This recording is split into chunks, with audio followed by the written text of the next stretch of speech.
Hello everyone, here we are again. It's time for this week's tutorial. Well, I suppose it's a tutorial. We're looking at a particular song and sort of trying to pick the bones out of it and look for any pitfalls and problems that might occur. And this week's song, I have to say, is very, very short. If you blink, you'll miss it. And it's inspired for this week by in our chronology, the funeral of Captain Sir Tom Moore took place very recently. And of course, this song became a surprise #1 hit for him alongside the lovely Michael Ball. So you've guessed by now, it's You'll Never Walk Alone. Written by Richard Rodgers and Oscar Hammerstein II in 1945, and of course it was featured in the Broadway and film musical Carousel. So can I just tell you my joke before we start? What do you mean? Well, apparently it has been revealed that the great Yul Brynner, famous in The King and I, was absolutely hated the idea of anybody wearing aftershave or perfumes and smellies and that sort of thing. And while he was based in the UK, he became a fervent Liverpool supporter. And so the story was revealed by the headline, "You'll Never Walk Alone." Thank you. Right. Okay, I'm here for the next couple of months. Oh, good. Right, so it's a very, very short song. I've put it in the key of A, mainly for singing purposes. Jerry and the Pacemakers' famous recording, of course, was also in the key of A. And it means that top note right at the end is something that you can reach. Actually, I think Jerry's original recording was in the key of C, so you need to get up to the G above middle C for the end, which I'm afraid is beyond my range these days, even with the following hurricane. So we'll do it in A, and it's in 6/8 time, which means that it's sort of like a 1 2 3 2 2 3 1 2 3 2 2 3 1 2 3 4 5 6, like that. Which gives us a steer, really, for where the introduction goes. You don't need an introduction for the song. I mean, Jerry and the Pacemakers' recording starts with a solo vocal singing "When You." But if you want to put an introduction on it, the one that I've chosen, which you can ignore or take on board as you wish, I'm using my low G Carla tenor ukulele here, because my introduction is simply an arpeggio in the key of A major picked on a low G ukulele. And what I mean by that is that we're starting on A, C sharp, E, A. And that is the chord of A major, but played struck as a chord, it goes like that. An arpeggio means that you play each note separately. So I'm using thumb and fingers 1 2 3 on the strings appropriate, exactly what you'd think. So the thumb is on string 4, index finger on 3, middle finger on 2, and ring finger on 1. So we just get a sequential, and then back down again. So we go 4 3 2 1 2 3 4 2 3 1 2 3, and that gives us our 6/8 rhythm. That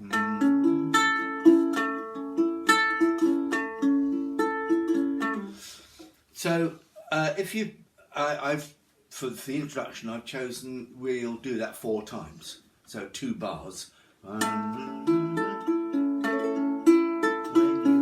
Or you can double the length of it and make it 4 bars long, up to you. But there you go, and you can keep that picking pattern if you can manage to do it while you're singing. You can keep that going right through the song if you wish, although I wouldn't recommend that because the song is one that definitely builds to a climax, not builds to a crescendo, as so many news reporters will insist on saying incorrectly. Pet hate. Oh, yeah, sorry. A crescendo is the process of building towards a climax. Crescendo means growing, and it's from the Italian, so you can't build towards a growing, can you? Right, I have spoken. Let's do the song. First line of the verse, there's only 8 lines of lyrics, all told. I think Oscar Hammerstein must have had a bus to catch or something when he wrote this. But anyway, it starts on that A chord, or arpeggio.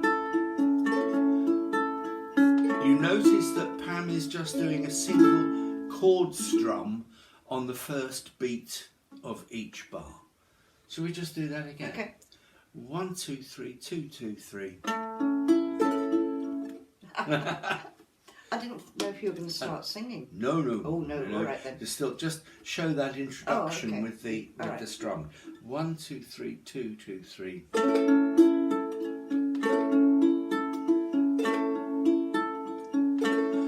When you walk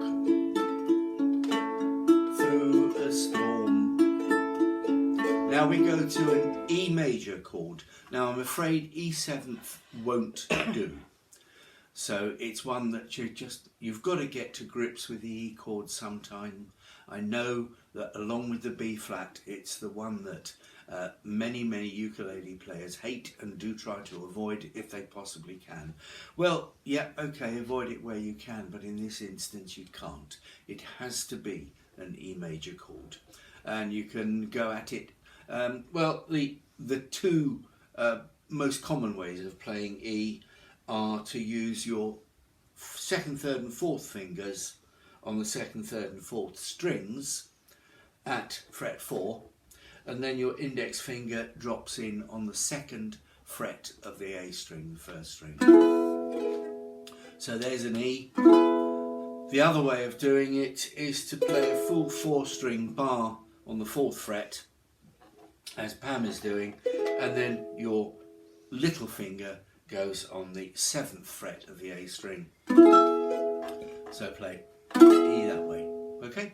Either way, it's one that you've really got to get on top of. So where we go. That's the first little stumbling block, isn't it? So when we walk through a storm, hold your head up high. You see, there's the E. If you try to do it with the 7th, no, it doesn't work. But from that E, you're going to a D chord.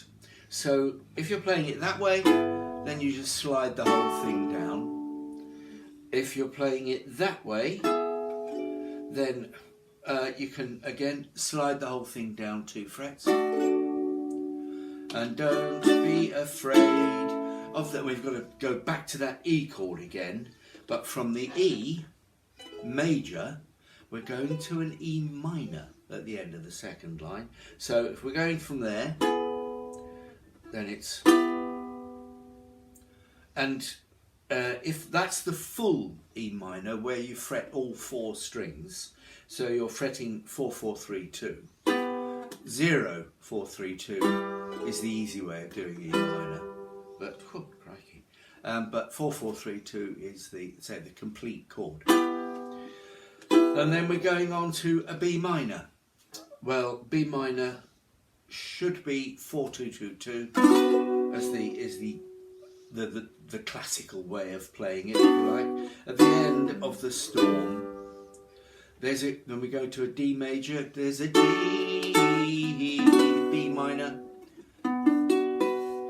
And the suite from a G, we go to an F sharp minor, which is 2, 1, 2, 0.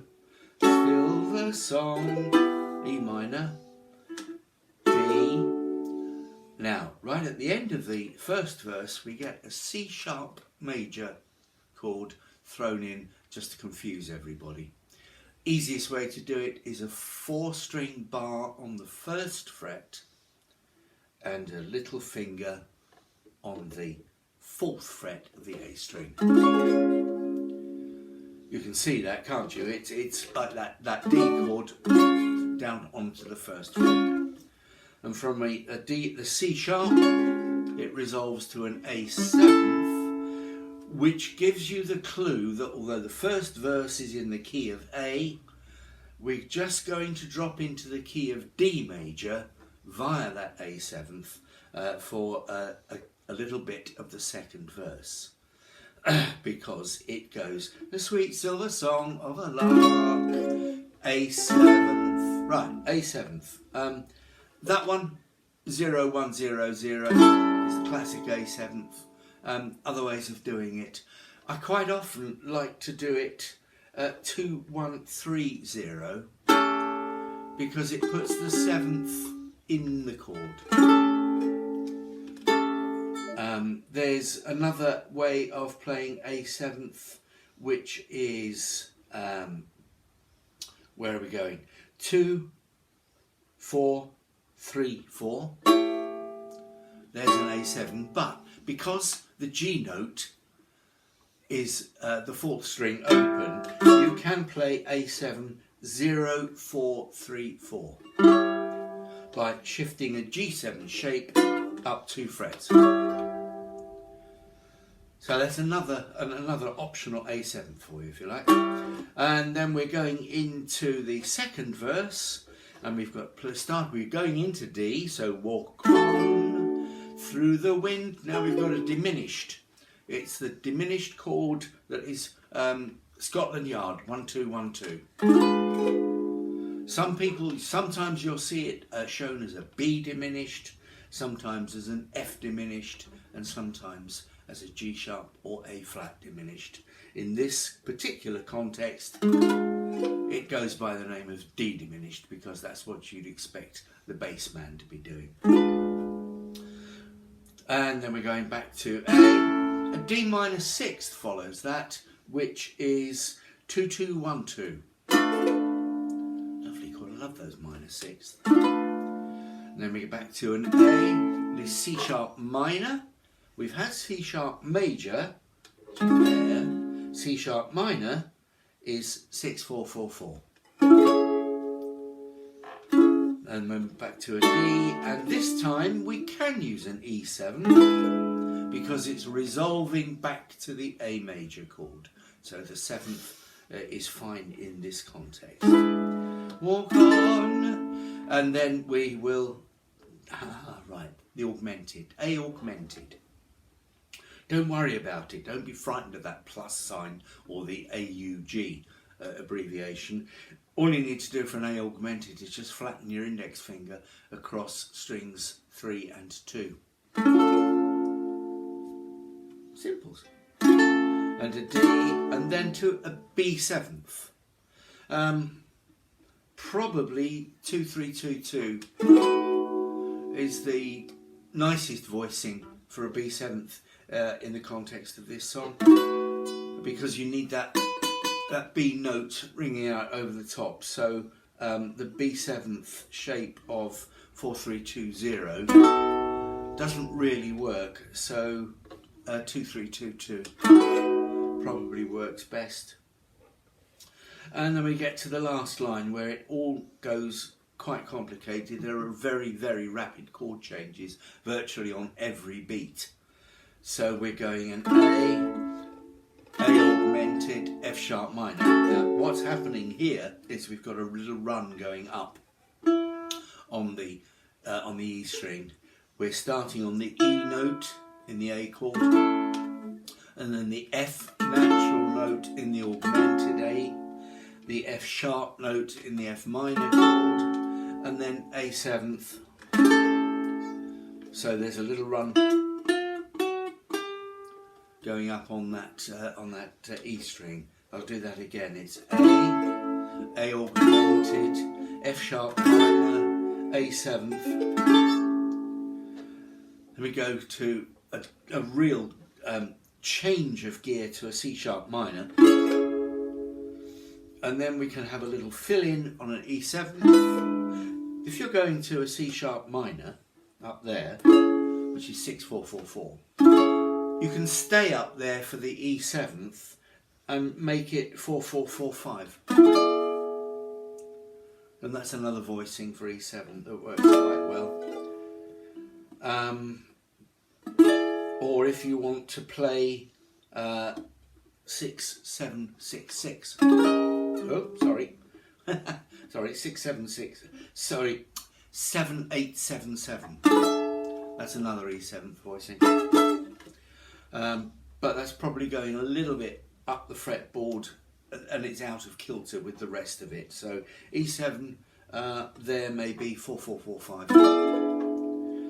And then the climax of the song, see above, is the A augmented, D,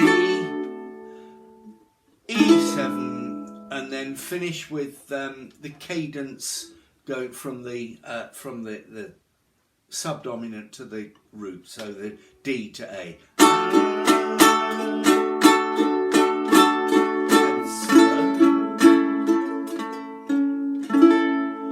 Finish on the A major. There is a nice place to finish it. If you want to be fancy and put the A6th in, it's where are we? It's the 9th fret. 9th fret barred. And that's an A6th finish. So I think that's picked the bones out of it. There's some interesting chord changes, not necessarily. They're not difficult chords, but one or two of the surprising chords might catch out the unwary. But it's a terrific song. Say, it's very short, which is why most people repeat the last two lines, the walk on with hope in your heart, which pads it out a bit. And the other thing, of course, that makes the song a complete-ish length is to play it very slowly, which is what we're going to do when it comes to the play along later in the week. But that's it really. It's if anybody needs the song sheet, then it is available. I haven't seen too many clubs do this because of those one or two slightly unexpected chords. But it's around on the net and various places. Go and have a listen to it on YouTube, either Jerry and the Pacemakers or Captain Sir Tom, bless him. And there we are. If you want to go back and listen to the version from the soundtrack of the film musical of Carousel, it's a lot less poppy than Jerry and the Pacemakers version. It's very much a classic musical, Broadway musical treatment of the song there. So there are various interpretations, but why not put your own stamp on it, and play it as a reggae if you want. It works when you through a storm, throw your head. Yes, ma'am. Okay, I'm getting a bit lightheaded now. It's lockdown fever, I think. Okay, we're going to stop now. We'll have the play-along version for this over the coming weekend. We'll have another comic song coming up on Friday, on our Friday Foolishness, and so on. It's going to keep going for a little while yet. We'll let you know when we run out of things to sing. But until then, we're just going to keep going. So we hope to see you soon. And until we do, we're going to say goodbye for now. So you know what to do. Stay safe. Take care of yourselves. Be kind to each other. Bye from Pam. Bye. And it's bye from me. Bye-bye for now.